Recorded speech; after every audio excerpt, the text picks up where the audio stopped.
Assalamualaikum warahmatullahi wabarakatuh. Selamat pagi, salam sejahtera bagi kita semua.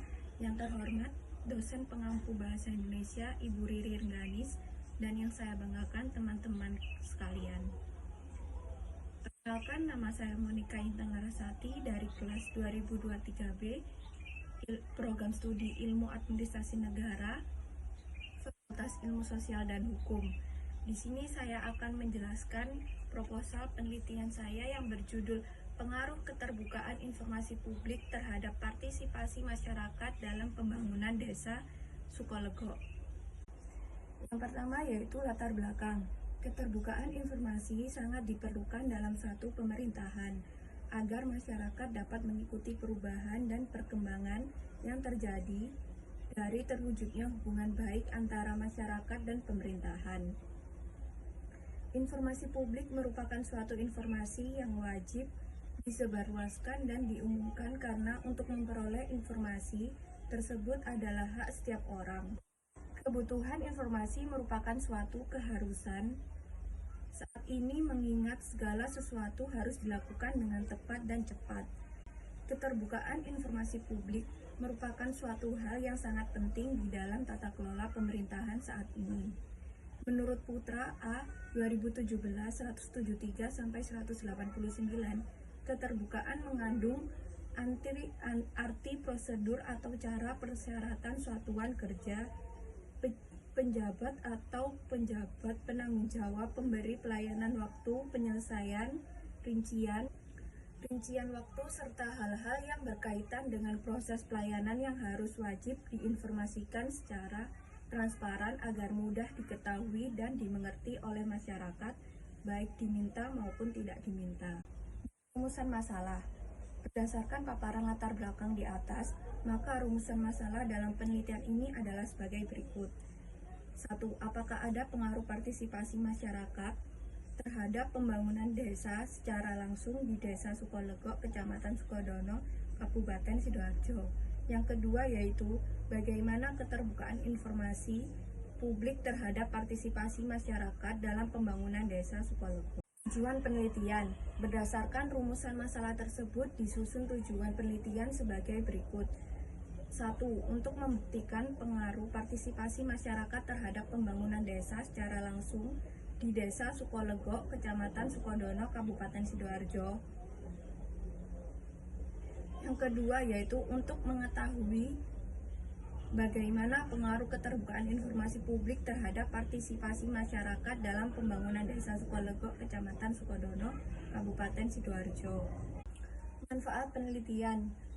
Adapun kegunaan yang ingin dicapai yaitu 1. Kegunaan teoritis. Kajian ini dapat dijadikan sebagai sumber informasi untuk lebih memahami dan mengetahui bagaimana partisipasi masyarakat dalam pembangunan Desa Sukolego dipengaruhi oleh keterbukaan informasi publik. Yang kedua yaitu kegunaan praktis.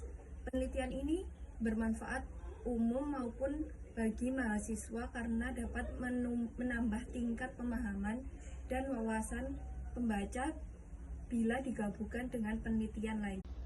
Adapun kajian-kajian penelitian terdahulu, yang pertama yaitu Paiswandi pada tahun 2020. Dalam skripsinya yang berjudul Analisis Partisipasi Masyarakat dalam Pelaksanaan Pembangunan di Desa Penarah, Kecamatan Belat, Kabupaten Karimun, Provinsi Kepulauan Riau.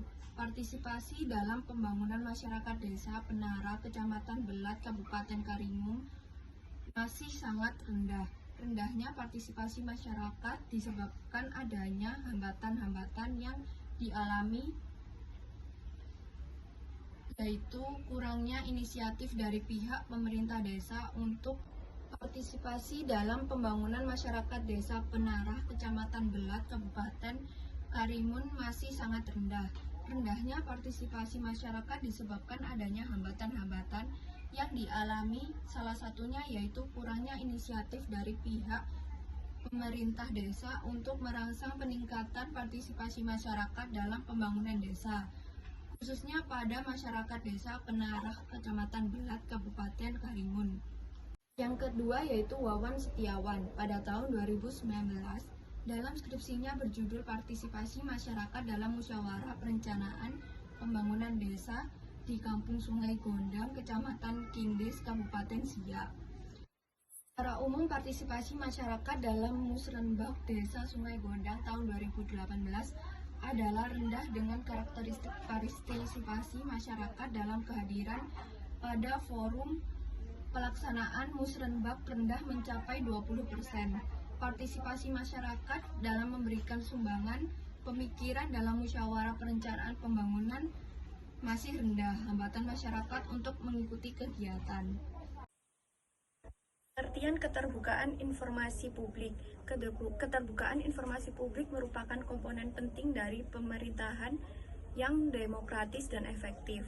Hal ini juga merupakan alat penting untuk mengawasi kebijakan publik. Kebebasan informasi adalah hak asasi manusia dan keterbukaan informasi publik merupakan komponen penting dari administrasi pemerintahan yang efektif.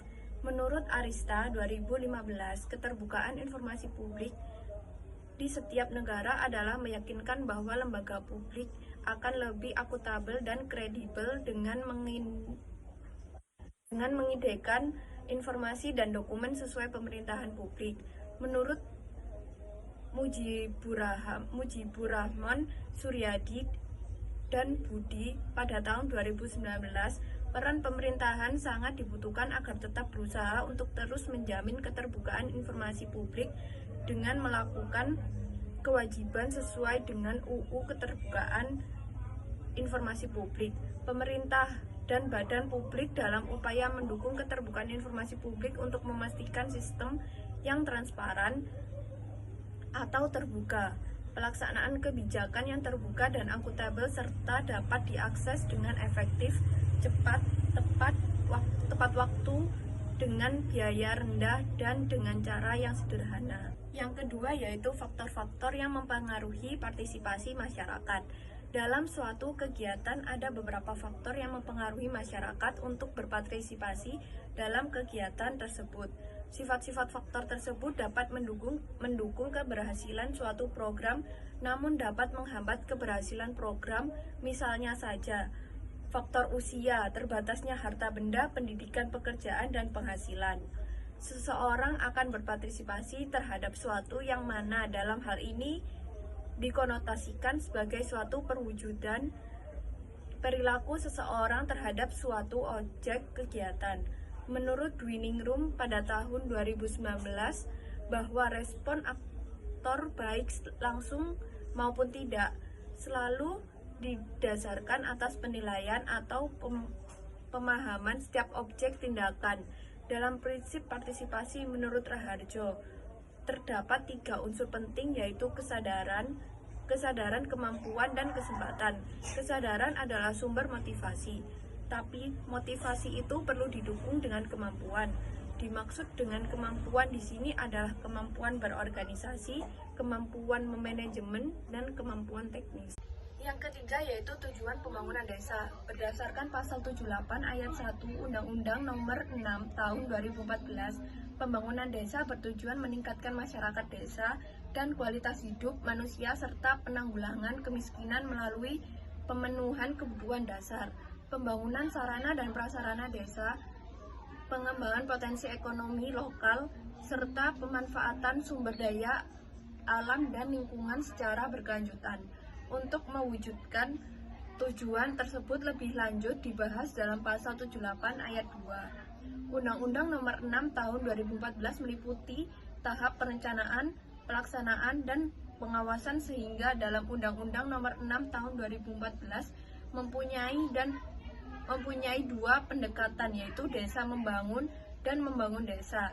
Yang pembangunan desa meliputi 3 indikator utama yakni yang pertama yaitu meningkatkan kualitas hidup manusia, yang kedua yaitu meningkatkan kesejahteraan masyarakat desa, dan yang ketiga yaitu penanggulangan kemiskinan. Melalui 3 indikator tersebut menjadikan suatu desa memerlukan suatu program yakni pembangunan desa dengan tidak lupa mengedepankan kebersamaan, kekeluargaan, kegotong royongan guna mewujudkan pengurus Taman Perdamaian dan Keadilan Sosial. Tujuan penelitian. Jenis penelitian yang dilakukan yaitu penelitian kualitatif dengan metode deskriptif. Penelitian kualitatif merupakan metode pendekatan penelitian. Subjek penelitian atau responden adalah orang yang diminta untuk memberikan keterangan tentang suatu fakta atau pendapat. Dalam penyusunan penelitian ini, penulis menggunakan unit analisis individu dan organisasi sebagai satuan yang diperhitungkan dalam subjek penelitian. Selanjutnya, penentuan yang subjek penelitian atau responden yang diangkat sebagai key informant dilakukan dengan cara purposive sampling dan sampling insidental. Informan dalam penelitian adalah kepala desa, sekretaris desa, badan permusyawaratan desa, kaur pembangunan, dan kepala dusun. Untuk wawancara dan untuk memperoleh datanya, peneliti menggunakan teknik purposive sampling, yaitu teknik penentuan sampel dengan pertimbangan tertentu.